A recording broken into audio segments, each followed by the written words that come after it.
Bom, pessoal, seja bem-vindo aí à nossa disciplina de concreto protendido, ainda na nossa unidade 1. Vamos falar agora sobre os tipos de proteção quanto ao método executivo, tá bem? Há basicamente 4 tipos de métodos executivos de proteção.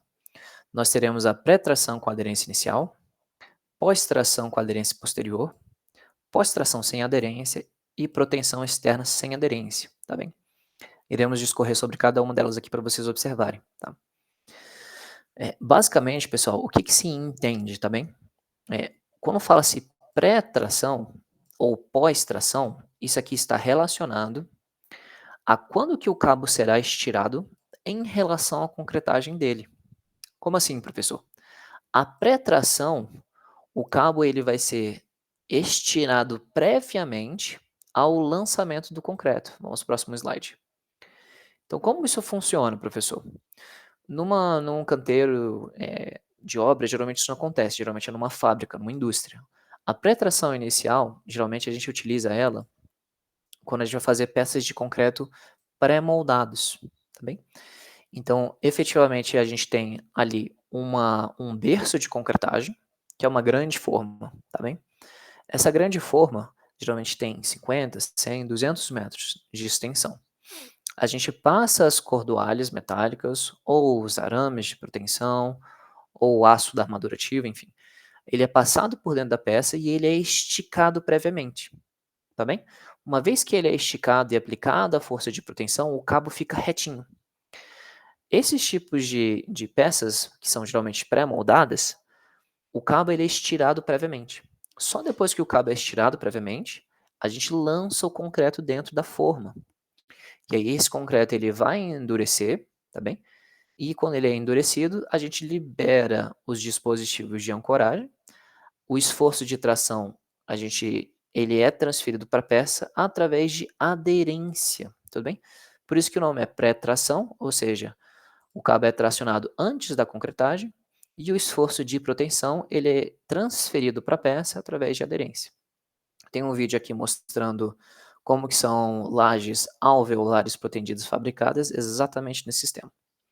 Comentários particulares sobre a pré-tração com aderência inicial. Os cabos geralmente têm traçado retilíneo. Eles não têm traçado curvilíneo, tá bem? Aqui tá alguns exemplos. Então, a pré-tração com aderência a gente utiliza geralmente em estruturas pré-moldadas, garagens, viadutos, entre outras.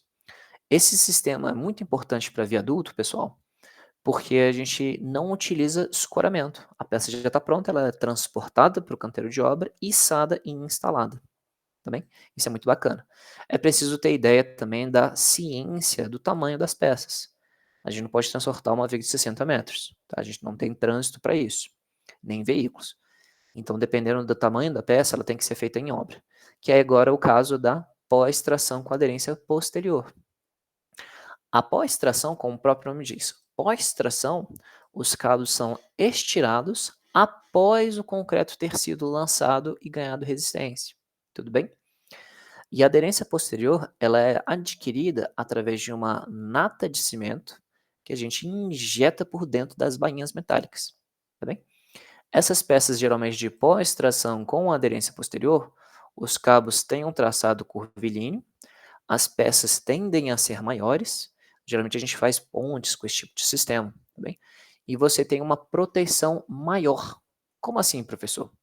Na pré-tração, a gente vê que os cabos, a armadura ativa, ela está completamente em contato com o concreto.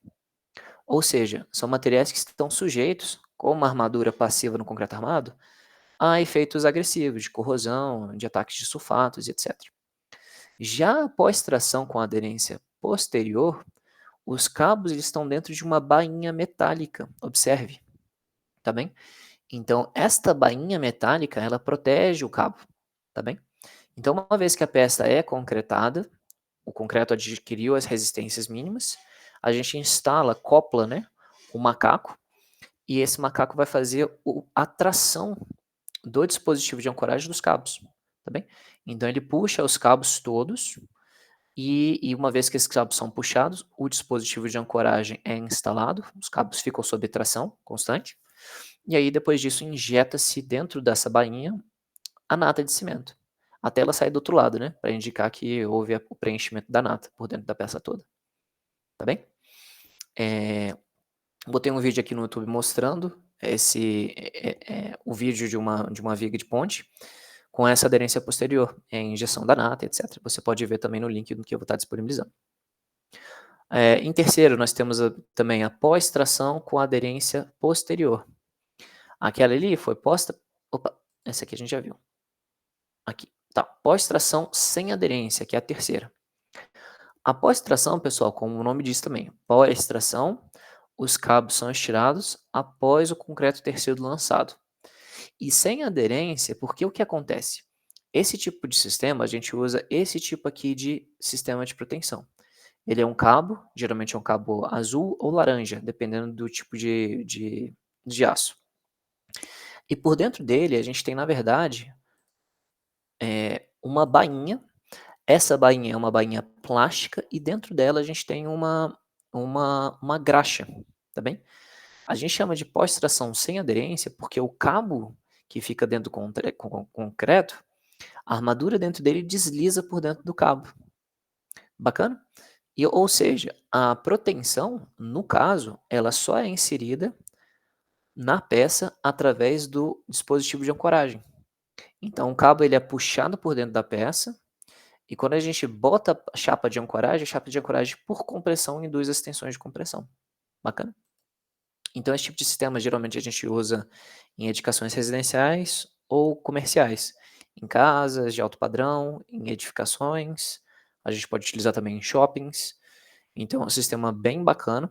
Ele em canteiro de obra fica dessa formazinha, a gente monta as formas, a gente bota as armaduras passivas e depois os cabos, né, com as bainhas de borracha, né, plástico, são instaladas. É um cabo bem flexível.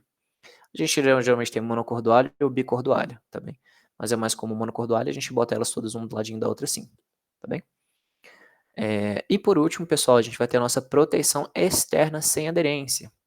Tem muitos cursos que não abordam esse tipo de proteção, mas ele é muito importante. A proteção, pessoal, externa, geralmente a gente utiliza ela como uma técnica de reforço. Então a gente, por exemplo, observa que uma estrutura está com determinada deficiência. Vamos supor que é uma ponte.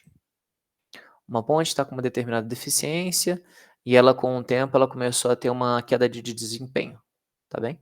Então vamos supor que aqui é uma longarina de uma ponte, bem grande, tá bem? O que a proteção externa faz? A proteção externa, ela acopla na estrutura dispositivos de ancoragem, geralmente são chapas chumbadas, tá bem? E aí a gente pode ter o quê? A gente pode ter um traçado linear, então a gente passa um cabo externo à peça, e aí a gente protege esse cabo, tá bem? E aí a gente aumenta a eficiência do sistema. Também temos o caso de fazermos outros dispositivos, a gente pode inserir outros dispositivos na ponte, ou na viga, enfim, que a gente altera o traçado desse cabo, deixa um traçado linear também, mas não de geometria única. E aí quando a gente protende, ele aplica proteção na peça, tá? Isso é muito comum em estruturas mais antigas. E aí a proteção externa ela tem que ter alguns cuidados, algumas particularidades. Aqui, por exemplo, é uma proteção externa dentro de uma ponte, tá? Mas isso aqui foi previsto em projeto. Então é uma proteção externa que está interna ao tabuleiro da ponte, tá? Como essa proteção externa, ela geralmente fica não inserida dentro do concreto, são peças que tendem a ficar mais sujeitas à agressividade do ambiente. Então, por causa disso, são peças que têm que ter mais cuidado, tá? Então aqui são os dispositivos de ancoragem, estão vendo? E aqui os traçados do cabo, tá? Passando por ela. Bacana, né? E aqui, como eu falei, ó, o traçado linear dos cabos ou com a variação dele, né? Mas mantém ali ainda a parte reta, tá bem? Vou interromper aqui para o vídeo não ficar muito longo.